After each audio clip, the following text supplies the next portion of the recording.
The Man Who Mistook His Wife for a Hat and Other Clinical Tales, by Oliver Sacks. Introduction. Imagine you're getting ready to leave a doctor's office. You look around for your hat. You see it, sitting there. You reach out, take hold of it, and try to lift it onto your head. But it doesn't move. You try again, a bit confused.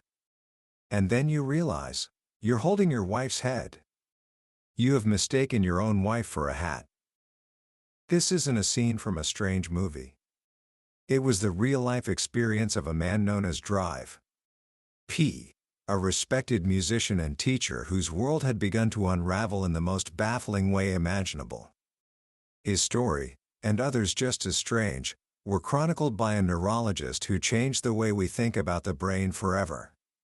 His name was Oliver Sacks. Sacks wasn't just a doctor, he was a storyteller, a philosopher, and a guide into the deepest territories of the human mind. His book, The Man Who Mistook His Wife for a Hat, isn't just a collection of medical cases. It's a journey into what happens when the very things we take for granted, our ability to see a face, to remember our past, to feel our own bodies, are suddenly taken away. This book has captivated millions, not because it's a dry textbook, but because it asks the most fundamental questions about who we are. What is a memory? What is an identity? What makes you, you? Sacks believed that by studying people whose inner worlds had been turned upside down, we could learn more about ourselves than we ever thought possible. He called it a romantic science, a way of looking at patients not as broken machines, but as travelers to unimaginable lands, whose stories we needed to hear. Today, we're going to journey into that world. By the end of our time together, you will understand the secret, hidden senses that construct your reality every single moment. You'll discover what happens when the brain has too much of something, not too little.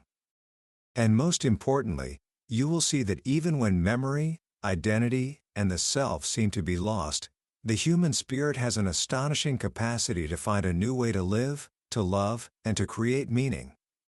This isn't just about the brain, it's about the soul. Let's begin. Book summary. Oliver Sacks invites us to see the world through a completely different lens. Most of us go through life assuming that the world we perceive is the world as it is. We see a face and know it's a face. We reach for a cup of coffee and our hand goes right to it. We remember what we did yesterday. These things feel automatic, effortless. But Sacks shows us that this seamless reality is a miracle, a delicate symphony conducted by our brain. And sometimes, a single instrument in that orchestra can fall silent. This brings us to the first great theme Sacks explores, the world of losses. Neurology, as Sacks explains, has a favorite word, deficit. It means something is missing. A loss of speech, a loss of memory, a loss of vision. But what does it actually feel like to lose a part of your reality? Let's return to Drive P., the man who mistook his wife for a hat. He was a brilliant musician, a singer, and a teacher. But strange things had started to happen. He would fail to recognize his own students until they spoke. He'd be walking down the street and pat the tops of fire hydrants, thinking they were children. He would talk to the carved knobs on his furniture and be surprised when they didn't answer. At first, everyone, including Drive P. himself, thought these were just quirky jokes. After all, his musical genius was untouched. He felt perfectly fine. An eye doctor confirmed his eyes were healthy, but said the problem was in the visual parts of your brain. That's when he came to see Drive Sacks. When Sacks met him, Drive P. was charming, intelligent, and articulate. There was no sign of dementia. But Sacks noticed something odd. Drive P. didn't look at his whole face. Instead, his eyes would dart around, fixating on individual features, his nose, his ear, his chin, as if he were studying separate objects, but he never seemed to see the whole person. He was seeing features, but not the face. The true depth of the problem became clear during the examination. Sachs asked Drive P. to put on his shoe. A minute later, he hadn't done it. He was staring intently, but not at the shoe. Finally, his gaze landed on his own foot. "That is my shoe, yes?" he asked. Sachs was stunned. He pointed. "That is your foot. There is your shoe." "Ah, Drive P. It's it. I thought that was my foot." This wasn't blindness. Drive P. could see perfectly well. He could spot a pin on the floor. The problem was one of meaning. He was suffering from a condition called visual agnosia, a profound inability to recognize what he was seeing. His brain could see lines, colors, and shapes, but it couldn't put them together into a coherent, meaningful whole. When Sachs showed him a picture of the Sahara Desert, an unbroken expanse of sand dunes, Drive P. saw something completely different. "I see a river," he said, "and a little guest house with its terrace on the water. I see colored parasols." He was confabulating, inventing details to fill the void of meaning. He saw details, like blips on a radar screen, but he couldn't grasp the scene as a whole. This explains the heartbreaking and bizarre moment at the end of the visit. As he was getting ready to leave, Drive P. looked around for his hat. He reached out, grabbed his wife's head, and tried to lift it off to put it on. He had mistaken his wife for a hat. To him, visually, she was just a collection of features, an object, and it, not a thou. Think about what this means. A face, to us, isn't just a set of features. It's a person. We see joy, sadness, love. But for Drive P., all of that was gone. He lived in a world of abstractions. He could identify a cube or a dodecahedron instantly because they were pure shapes. But when Sachs handed him a red rose, he described it like a botanist examining a specimen.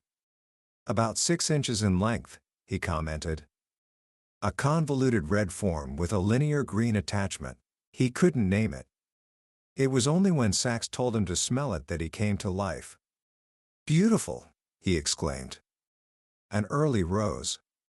What a heavenly smell."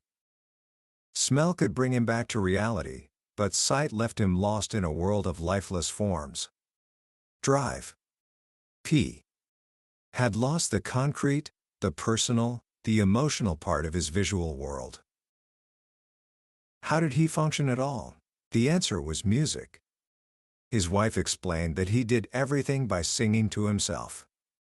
There were eating songs, dressing songs, bathing songs. The music provided the flow, the structure, that his visual world lacked. If he was interrupted, he would come to a complete stop, lost. For him, Sachs writes, music had taken the place of image. He no longer had a body image, he had body music. It was a remarkable adaptation, a testament to the brain's ability to find a new way forward even when a fundamental part of it is broken. Drive P's story is a profound lesson in how much of our reality is constructed. We don't just see, we interpret. And when that interpretation fails, the world becomes a bizarre and alien place. Drive P's loss was specific to vision. But what if the loss is even more fundamental? What if you lose not just your ability to recognize the world, but your connection to time itself? This brings us to the story of Jimmy G., who Sachs called the Lost Mariner. When Sachs met Jimmy in 1975, he was a handsome, cheerful 49-year-old man. He was warm and friendly, and eager to talk. He spoke vividly about his childhood in Connecticut, his school days, and his time in the Navy. He had joined up in 1943, at the age of 17, and served as a radio operator on submarines. He remembered everything in stunning detail: the names of his ships, his Morse code, his shipmates. His memories of his early life were rich and full. But then, they stopped. As Jimmy spoke about the war ending, Sachs noticed something strange. He switched from the past tense to the present tense. He wasn't just recalling the past, he seemed to be reliving it. A suspicion crept into Sachs' mind. "What year is this, Mr. G?" he asked casually. 45, man." "What do you mean?" Jimmy replied. "We've won the war, FDR's dead, Truman's at the helm. There are great times ahead." "And you, Jimmy?" Sachs pressed. "How old would you be?" He hesitated for a moment. "Why, I guess I'm 19, Doc. I'll be 20 next birthday." Sachs looked at the gray-haired, 49-year-old man sitting in front of him, who believed with all his heart that he was a 19-year-old at the end of World War II. In a moment of impulse he later regretted, Sachs held up a mirror. Jimmy's reaction was one of pure terror. He turned pale and gripped the chair. "Jesus Christ," he whispered. "What's going on? What's happened to me? Is this a nightmare? Am I crazy?" He was frantic, panicked. Sachs quickly calmed him down, distracting him by pointing to a baseball game outside the window. 2 minutes later, Sachs left the room and came back in. Jimmy turned, his face cheerful and open. "Hiya, Doc," he said. "Nice morning. You want to talk to me? Do I take this chair here?" He had no memory of their previous conversation. No memory of the mirror, of the terror. No memory of ever having met Sachs before. Jimmy was living in a moment that was perpetually 1945. He had a profound and devastating form of amnesia, caused by years of alcoholism, known as Korsakoff syndrome. It had destroyed his ability to form new memories. His past was perfectly preserved, but his future was a blank slate that was erased every few seconds. He was intelligent and quick-witted. He could play checkers and solve puzzles, as long as they could be done quickly. But if a task took too long, he would forget what he was doing. He was, as Sachs wrote, a man without a past or future, stuck in a constantly changing, meaningless moment. He was a soul lost in time, a ship without an anchor. Sachs wrestled with how to help him. A diary didn't work. Jimmy would lose it, or be astounded to see entries in his own handwriting that he had no memory of making. He was adrift in a sea of forgetting. He couldn't connect. "What does it feel like to be so lost?" Sachs once asked him. "How do you feel?" "I cannot say I feel ill," Jimmy replied. "But I cannot say I feel well. I cannot say I feel anything at all." "Do you enjoy life?" Sachs asked. "I can't say I do." He didn't feel miserable, but he didn't feel alive either. He was living in a sort of gray limbo, a void where nothing could take root. The breakthrough came when the hospital sisters suggested Sachs watch Jimmy in chapel. There, Sachs saw something he had never seen in him before: an intensity and steadiness of attention. As Jimmy knelt and took the sacrament, he was completely absorbed. In that moment of spiritual communion, there was no forgetting, no Korsakoffs. He was whole. Sachs realized that while Jimmy's mind could not hold on to isolated facts or events, his spirit could be held by things that had deep meaning and continuity. Music, art, gardening, religious services, these activities allowed him to find himself. In these moments, he was no longer a collection of disconnected impressions, but a complete person, held together by feeling and purpose. Jimmy's story teaches us that we are more than just our memories. The philosopher David Hume once wrote that we are nothing but a bundle or collection of different sensations. Jimmy, in his Amnesia, was a living embodiment of that idea, a man reduced to a meaningless flow of moments. But in finding his soul through art and spirit, he showed that there is something deeper, something that endures even when memory is gone. He teaches us that identity is not just about remembering what we've done, but about what we feel, what we love, and what gives us meaning right now. We've seen the loss of visual meaning in Drive P, and the loss of time in Jimmy G. But Sachs introduces us to an even stranger condition, a loss so profound it's almost impossible to imagine. This is the story of Christina, the disembodied lady. Christina was a vibrant 27-year-old woman, a computer programmer, a mother of two, strong in body and mind. She was in the hospital for a routine gallbladder surgery. The day before the operation, she had a strange and disturbing dream. She dreamt she was swaying wildly, unsteady on her feet, unable to feel the ground beneath her. Her hands were flailing, and she kept dropping things. Later that day, the dream came true. She became unsteady, her hands grew clumsy, and she started dropping things. At first, the doctors dismissed it as preoperative anxiety, a case of hysteria, but by the morning of the surgery, she was far worse. She couldn't stand unless she stared down at her feet.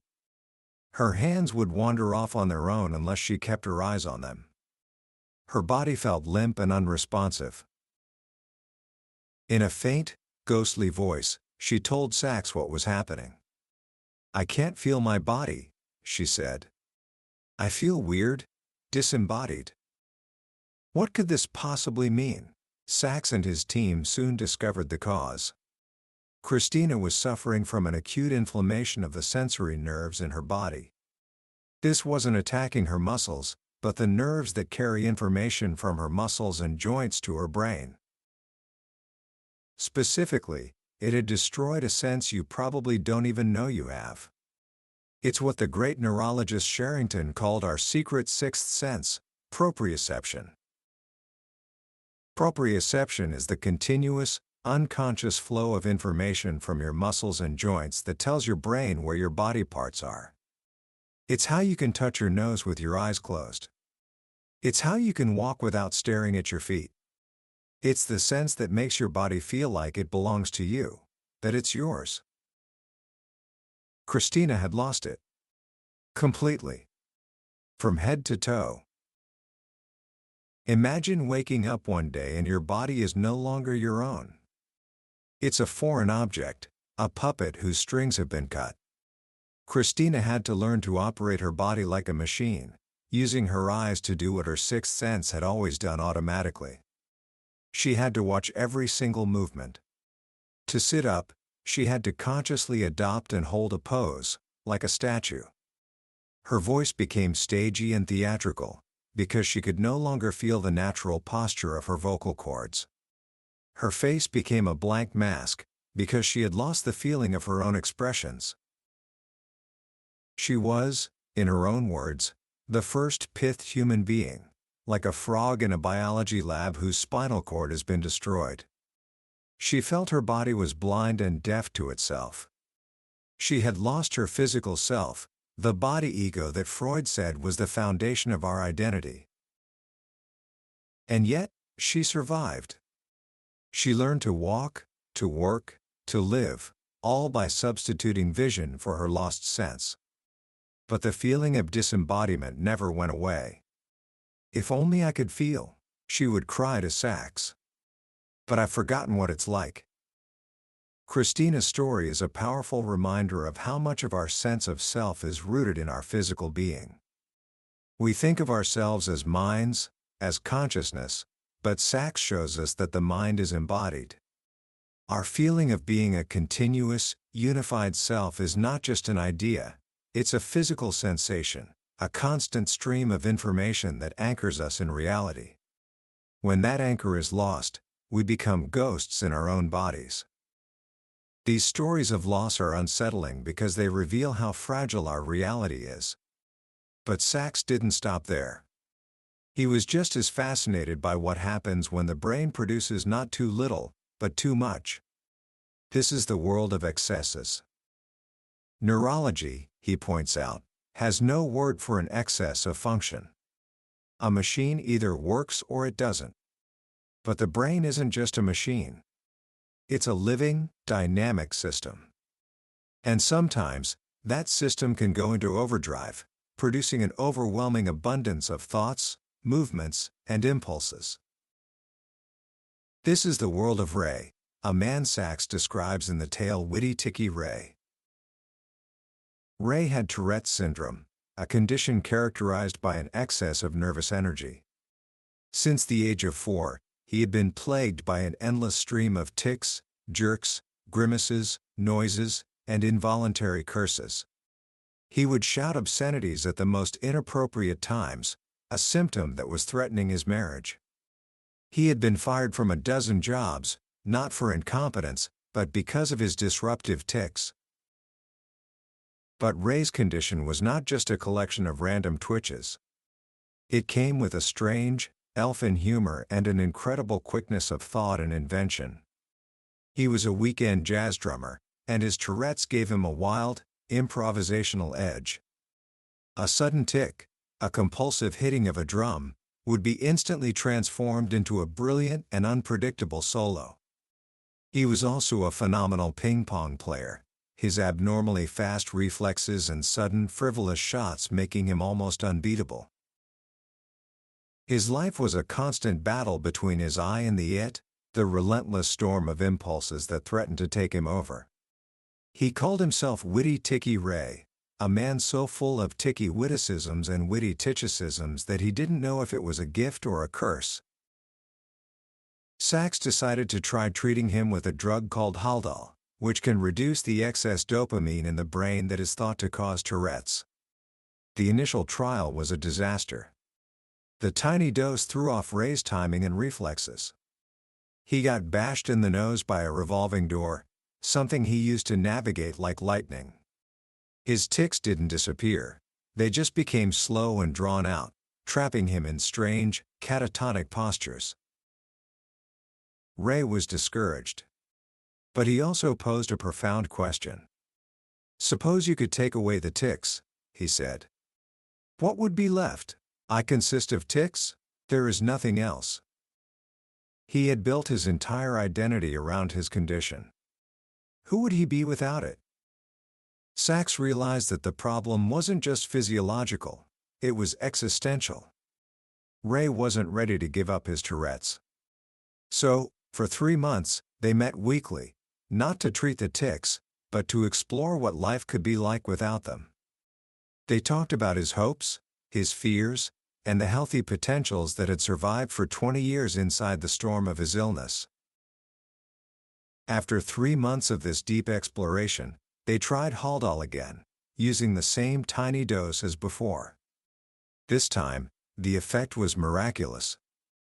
The tics vanished, but without the debilitating side effects. Ray was calm, steady, and tic-free for the first time in his life.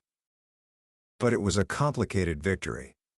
During the work week, on Haldol, Ray was a sober, solid square. He was deliberate and calm, but he had lost his creative spark. He was no longer a brilliant ping-pong player. His jazz drumming became competent but dull, lacking the wild, creative surges he was famous for. He felt that something vital was missing. So, Ray made a remarkable decision. He would take Haldol from Monday to Friday, to be the sober citizen. But on the weekends, he would go off it and let fly. So there became 2 Rays, the calm, deliberate man of the work week, and the frivolous, frenetic, inspired witty ticky Ray of the weekend. "You normals," he told Sachs, "have all feelings, all styles, available all the time. We Touretters don't. We are forced into levity by our Tourette's and forced into gravity when we take Haldol. You are free. We must make the best of an artificial balance." Ray's story is a powerful parable about the double-edged nature of illness and health. What we call a disorder can sometimes be a source of incredible creativity and energy. The cure can feel like a loss. It raises the question, what is true health? Is it the absence of symptoms, or is it the ability to live a full, creative, and meaningful life, even if that life is unconventional? Ray found his own unique balance. But the world of excesses can take even stranger forms. Consider the case of Natasha K., a 90-year-old woman who came to Sachs with a condition she had named herself, Cupid's disease. Shortly after her 88th birthday, Natasha noticed a change. "Delightful," she told Sachs. "I felt more energetic, more alive. I felt young once again. I took an interest in young men. I started to feel frisky." At first, she enjoyed this new lease on life. But her friends grew concerned. She had always been shy and temperate, now she was a flirt who told jokes and giggled. Natasha herself began to question it. "You're 89, she told herself. What could justify such a sudden euphoria? It felt too good. "You're sick, my dear," she concluded. "You're feeling too well, you have to be ill." She had a suspicion about the cause. 70 years earlier, in a brothel in Salonika, she had contracted syphilis. It had been treated, but in the days before penicillin. Could it, she wondered, have finally caught up with her? She was right. The spirochetes of neurosyphilis were stimulating her cerebral cortex, creating a state of mild, pleasant disinhibition. This was the Cupid's disease that had reawakened her youthful energy. But this created a dilemma. "I don't know that I want it treated," she told Sachs. "I know it's an illness, but it's made me feel well. It's been fun. But I know when a good thing goes too far." She didn't want the disease to progress to dementia, but she also didn't want to be cured back into the quietude of old age. "I wasn't fully alive until the Wrigleys got me," she said. "Do you think you could keep it just as it is?" In a merciful twist, medical science could offer her exactly that. A course of penicillin would kill the spirochetes, stopping the disease from progressing.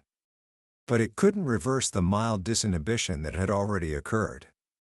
So, Natasha got to have it both ways, a safe, stable touch of Cupid's disease that reanimated her spirit without threatening her mind. These stories of excess show us that the line between illness and wellness, between pathology and creativity, is not always clear. An illness can sometimes feel like a gift, a cure like a loss. It forces us to move beyond a simple, mechanical view of the brain and to see it as a dynamic force, capable of creating worlds of both profound suffering and unexpected joy. This dynamic, creative force is at the heart of our very identity. Sachs argues that each of us has a life story, an inner narrative that makes us who we are. To be ourselves, we must possess our story. But what happens when the ability to create that story is both hyperactive and broken? This is the tragic and frenzied world of Mr. Thompson, a man whose story Sachs titles a matter of identity. Like Jimmy G., Mr. Thompson had Korsakoff syndrome and couldn't remember anything for more than a few seconds. But unlike Jimmy, who was lost in a quiet past, Mr. Thompson was in a constant, frenzied state of invention. He was always creating a world and a self to replace the one that was continually vanishing. When he met Sachs, whom he'd never seen before, he would run through a dozen identities in a matter of minutes. "Half a pound of Virginia? A nice piece of Nova?" he'd say, mistaking Sachs for a customer in his old delicatessen. A moment later, recognizing his mistake, he'd switch. "As if it isn't my old friend Tom Pitkins." Me and Tom was always going to the races. Seeing Sachs' white coat, he'd change again. "You're Jaime, the kosher butcher next door." Spotting the stethoscope, You mechanics are all starting to fancy yourselves to be doctors. He was a whirlwind of fluent, fleeting identities. He was a man bridging the abyss of amnesia with ceaseless, quick-fire inventions.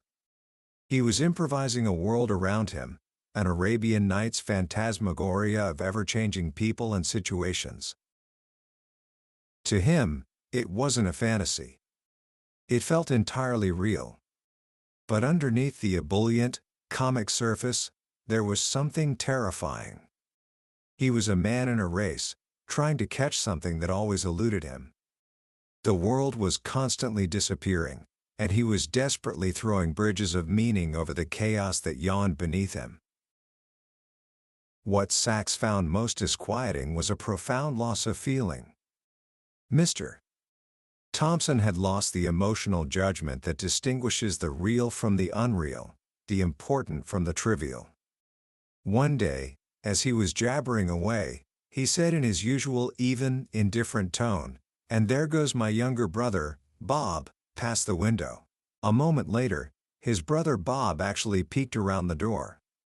A real person had emerged from the phantom world. But Mr. Thompson showed no recognition, no real emotion. He treated his real brother with the same indifference as his imaginary characters, instantly losing him again in the whirl of delirium. Unlike Jimmy G., who felt a yearning sadness for his lost life, Mr. Thompson seemed to have lost the very capacity to feel that loss. He was, Sachs wondered, dissolved. His brilliant gift for confabulation was also his damnation, a glittering surface that prevented any real meaning or connection from ever reaching him. There was one exception. When Mr. Thompson was left alone, he would sometimes wander out into the quiet garden of the home. There, away from the pressure of human interaction, the frenzied chatter would subside. The non-human order of the plants, making no demands on him, allowed his identity delirium to relax. In the quiet communion with nature, he could find a rare moment of peace, a restored sense of being real. The stories of losses and excesses show us the two extremes of neurological disorder, the silence and the noise. But Sachs then takes us into a third realm, one that is even more mysterious. He calls it transports. These are experiences where a person is suddenly transported to another time or place, swept away by a vivid memory, a vision, or a dream. These are not just random neurological events, they are intensely personal, filled with meaning and emotion. They are, as Sachs puts it, portals to the beyond. The first story here is called Reminiscence. It begins with Mrs. Uck, an 88-year-old woman in an old people's home. One night, she had a vivid dream of her childhood in Ireland, filled with the songs they used to sing. When she woke up, the music was still playing, loud and clear. She thought a radio must have been left on. But all the radios were off. Then she wondered if her dental fillings were acting like a crystal radio, a strange but known phenomenon. But then she thought, what kind of radio station would play only the Irish songs that she knew, in the middle of the night, with no commentary? Is the radio in my head? She asked herself, thoroughly rattled. The psychiatrist she saw confirmed she wasn't mad. The mad hear voices, not music. He sent her to drive. Sachs. An EEG confirmed Sachs' suspicion. Mrs. Uck was having temporal lobe seizures. A brain scan later revealed the cause, a small stroke in her right temporal lobe, one of the musical lobes of the brain. The stroke had caused a sudden, convulsive activation of her musical memory traces. As the stroke resolved, the music faded, and by April, it was gone completely. Sachs asked her if she missed the songs. "It's funny you should ask that," she said. "Mostly, it is a great relief. But, yes, I do miss the old songs a little. It was like being given back a forgotten bit of my childhood again." Here is the mystery. Mrs. Ock had been orphaned before the age of 5 and sent to America. She had no conscious memory of her mother, of Ireland, or of the first 5 years of her life. This had always been a source of deep sadness for her. The seizures, this strange neurological event, had become a portal. They had unlocked a door to her lost past. The experience was profoundly healing. Through these involuntary reminiscences, she didn't just hear songs, she felt her mother's arms, she saw her face, she heard her voice singing. She was transported back to a time of love and security that her conscious mind had completely forgotten. The seizures gave her back the childhood she had lost. "I'm glad it happened," she told Sachs after it was over. "It was the healthiest, happiest experience of my life. There's no longer a great chunk of childhood missing. There's a sort of completeness I never had before." Her illness had become her cure. It was a Jacksonian reminiscence that served as a Freudian anamnesis, a healing recollection of the past. Not all transports are so gentle. Sachs also tells the story of Donald, a young man who killed his girlfriend while under the influence of the drug PCP. He had a total organic amnesia for the event. Not even hypnosis could bring back the memory. He was committed to a psychiatric hospital, where he found a strange peace in gardening, away from the dangers of human passion. 5 years later, he suffered a severe head injury in a cycling accident. As he emerged from a coma, he was plunged into a nightmare. The memory of the murder, previously lost, came flooding back in vivid, almost hallucinatory detail. It was an uncontrollable reminiscence that tormented him, driving him to attempt suicide. What had happened? Had the frontal lobe damage from his accident destroyed his brain's ability to repress the memory? Or was it a form of temporal lobe epilepsy, a constant, horrifying reenactment of the deed? The cause remains a mystery. But over years of therapy and new medications, Donald was able to find a balance. He did not forget the murder again, but it no longer obsessed him. And in the end, his salvation, like Mr. Thompson's, was found in the quiet world of the garden. "I feel at peace gardening," he told Sachs. "Plants don't have egos. They can't hurt your feelings." These stories of transport show us that our past is not dead. It is recorded in our brains in extraordinary detail, and under certain conditions, it can come rushing back with the force of reality itself. This can be a source of profound healing or unbearable torment. It is another window into the mysterious relationship between the brain, memory, and the self. This leads us to the final part of Sachs's journey, which he calls the world of the simple. Here, Sachs explores the minds of those who are considered mentally defective or retarded.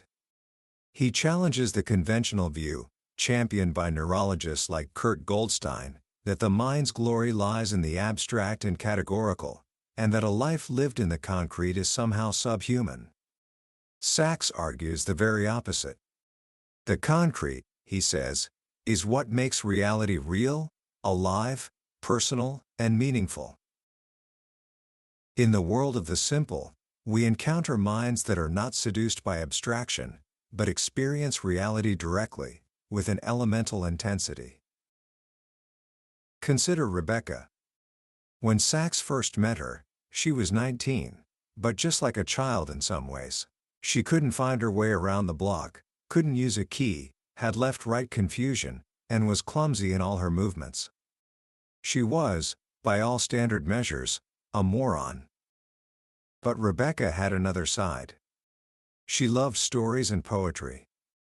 Though she couldn't understand simple instructions, she had no trouble following the metaphors and symbols in deep poems.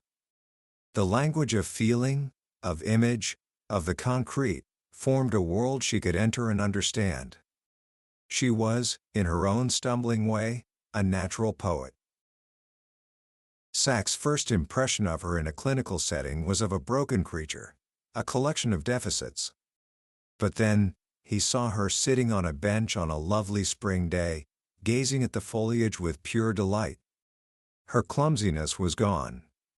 She was composed, serene. As he approached, she gestured to the world around her and began to utter sudden, poetic ejaculations: spring, birth, growing, stirring. She was, Sachs thought, an idiot Ecclesiastes, expressing a profound vision of the seasons and the cycles of life. He realized that our tests are ridiculously inadequate. They show us deficits, but they don't show us powers. They test for schematic, problem-solving intelligence, but they miss the other kind of intelligence, the narrative mode. Rebecca couldn't function in a world of abstract tasks, but she was complete and whole as a narrative being. She composed her world not through logic, but through story, through drama, through art. When her grandmother died, she was devastated, but her grief was complete and dignified. "It's winter inside," she said. "Cold as death. But I know the spring will come again." She eventually found her place in a special theater group. On stage, her deficits disappeared. She became a complete person, poised and fluent in each role she played. When you see her on stage, Sachs writes, you would never even guess she was mentally defective. Rebecca teaches us that there are different ways of being intelligent, and that a life rich in feeling, symbol, and story is as complete and human as any other. But the world of the simple can be even more mysterious. This brings us to the story of the twins, John and Michael. When Sachs met them in 1966, they were 26-year-old identical twins who had been institutionalized since the age of 7, diagnosed as autistic and severely retarded. They were famous for one peculiar skill: you could give them any date in the last or next 40,000 years, and they would instantly tell you the day of the week. Yet, they could not perform simple addition or subtraction. They were calculators who couldn't calculate. So how did they do it? Sachs believed they weren't calculating at all. They were seeing. When asked a date, their eyes would move as if they were scrutinizing a vast inner landscape, a mental calendar. The first clue to their secret world came by accident. A box of matches fell on the floor, spilling its contents. 111, they both cried simultaneously. Then, John murmured, 37. Michael repeated it, and John said it a third time. Sachs counted the matches. There were exactly 111. "How did you count them so quickly?" he asked. "We didn't count," they said. "We saw the 111. This was astonishing enough, a sort of absolute pitch for numbers. But what about the 37? They had factored 111 into 3 times 37, without knowing what factoring was. They explained, as best they could, that they didn't work it out. They just saw the number come apart into 3 equal parts. Sachs began to wonder if they could see the properties of numbers not as abstract concepts, but as sensuous qualities, like tones or colors. Could they perceive a whole world of numerical relationships in a direct, intuitive way? The answer came when he stumbled upon them one day, sitting in a corner, smiling secretly. They were locked in a strange, numerical converse. John would say a 6-figure number. Michael would nod and smile, savoring it. Then Michael would say another 6-figure number, and John would appreciate it in turn. They were like 2 connoisseurs sharing a rare vintage. Sachs wrote down the numbers. Later, at home, he checked them against a book of prime numbers. Every single number the twins had exchanged was a prime. They were not calculating primes. They were seeing them, communing with them. They were wandering in a landscape of numbers, a world invisible to the rest of us. The next day, Sachs joined their game, venturing an 8-figure prime from his book. The twins fell silent, concentrating intensely. Then, they both broke into smiles. They had recognized his number as a prime, and were overjoyed that he could join their secret world. Soon, they were exchanging 20-figure primes, numbers so large Sachs had no way of checking them. For the twins, numbers were not tools for calculation. They were holy, awesome, and friendly. They were serene contemplators of a numerical universe, a world of pure pattern and harmony. This communion was the center of their isolated, autistic lives. It was their joy, their meaning, their connection. Tragically, some years later, it was decided that the twins should be separated, to force them to face the world in a socially acceptable way. They were moved to halfway houses and given menial jobs. Deprived of their communion, they seemed to lose their special numerical power, and with it, the chief joy and sense of their lives. It is a heartbreaking end to a story of profound and mysterious connection, a reminder that what we deem functional is not always what makes a life meaningful. The stories in The Man Who Mistook His Wife for a Hat are more than just fascinating medical mysteries. They are explorations of the very essence of what it means to be human. Sachs shows us that the self is not a simple, fixed thing. It is a story we are constantly telling, a symphony our brain is constantly playing. And even when parts of that story are lost, or parts of that symphony become chaotic, the human spirit has an incredible power to find a new melody, a new narrative, a new way to be. Commentary. As we come to the end of our journey through this incredible book, what are we left with? It's not just a collection of strange and wonderful stories. It's a new way of seeing. Oliver Sacks did something radical. He restored the human subject to the center of medicine. He reminds us that behind every case is a person, a life, a story. The most powerful lesson, for me, is the idea of what Sacks, borrowing from his mentor A.R. Luria, called romantic science. This isn't science that is less rigorous. It's science that is more complete. It's a science that understands that you can't describe a human life in terms of deficits and functions alone. You also need the language of art, of story, of spirit. Think of Drive. P. He lost his ability to see the world, but he found a way to navigate it through music. Jimmy G. Lost his memory, but he found his soul in the chapel. Rebecca was a moron in a testing room, but a poet in a garden. The twins were idiots to the world, but they were explorers of a vast and beautiful numerical universe. In every case, when one part of the self was lost or broken, another part, often a deeper, more creative part, emerged. This book challenges our very definition of normal. Ray, the man with Tourette's, put it perfectly when he said that normals have access to all styles of being, while he was forced into an artificial balance. But his struggle gave him a depth, a resilience, a great health, as Nietzsche would say, that most of us never have to develop. These stories teach us that there is no single way to be human. The mind is vast and mysterious, and it can find meaning and create a life in the most unexpected of circumstances. So, what can we take away from this? How can we apply these lessons in our own lives?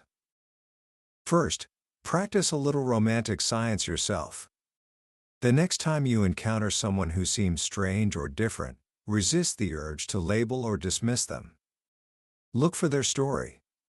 What is their world like? What are their hidden strengths, their unique ways of being? Sachs teaches us the profound power of empathetic observation, of truly trying to see the world from another's point of view. Second, appreciate the miracle of your own mind. The next time you recognize a loved one's face, or recall a childhood memory, or simply walk across a room without thinking, take a moment to appreciate the incredible, invisible symphony of processes that make it possible. We live our lives on the surface of our own minds, unaware of the vast depths beneath. This book is a rare glimpse into those depths. Finally, embrace the narrative nature of your own life. You are not just a collection of traits or skills. You are a story. And you are the author of that story.